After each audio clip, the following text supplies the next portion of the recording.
दोस्तों, कोई भी काम नामुमकिन नहीं होता। हाँ, वो मुश्किल हो सकता है। नमस्कार दोस्तों, मैं पंकज रावल एक छोटी सी कहानी के साथ में। एक बार एक राजा ने अपने राज्य में अनाउंसमेंट करवाई और एक चैलेंज सबको दिया।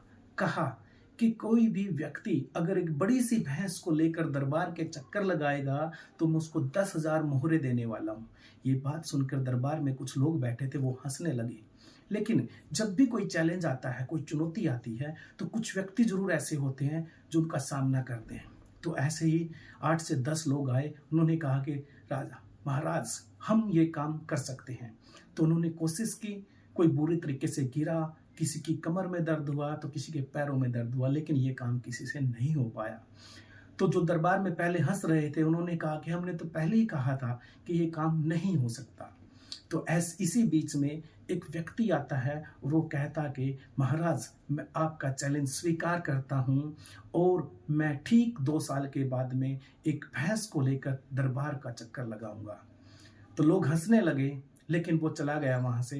राजा ने उसका चैलेंज स्वीकार कर लिया और वो ठीक 2 साल के बाद में एक बड़ी सी भैंस को लेकर दरबार के चक्कर लगाते हुए मिलता है। तो सब लोग चिंतित थे, हैरान थे। लोग सोच रहे थे इसने कैसे कर दिया ये। तो महाराज भी आता है वहां पर और महाराज कहता है कि ये मैंने काम वैसे ही बोल दिया था, क्योंकि ये नामुमकिन काम था, इसको कोई नहीं कर सकता था। लेकिन तुमने ये काम कैसे किया? तो वो लड़का कहता है, महाराज, कोई भी काम नामुमकिन नहीं होता।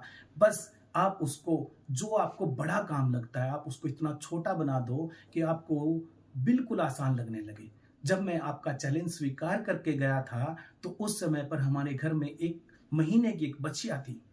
अब मैं लगातार उसको हर रोज अपने कंधों पर उठाता, हर रोज बिना कोई भी दिन छूटे उसको हर रोज कंधों पर उठाता। ऐसे धीरे धीरे उसका वजन बढ़ता गया और मेरी शारीरिक शक्ति भी। ऐसे ही मुझे आज पता नहीं लगा कि इस भैंस के अंदर कितना वजन है। दोस्तों, मैं एक बात कहना चाहता हूं कि आप कोई भी कार्य करो तो उसको लगातार प्रयास करो, कोई भी दिन छूटने नहीं पाए, और उस लक्ष्य को निर्धारित कर लो कि मैं इसे पूरा करके रहूंगा। तो दोस्तों, आप कोई भी कार्य कर सकते हो, कोई भी कार्य नामुमकिन नहीं होता। Thank you.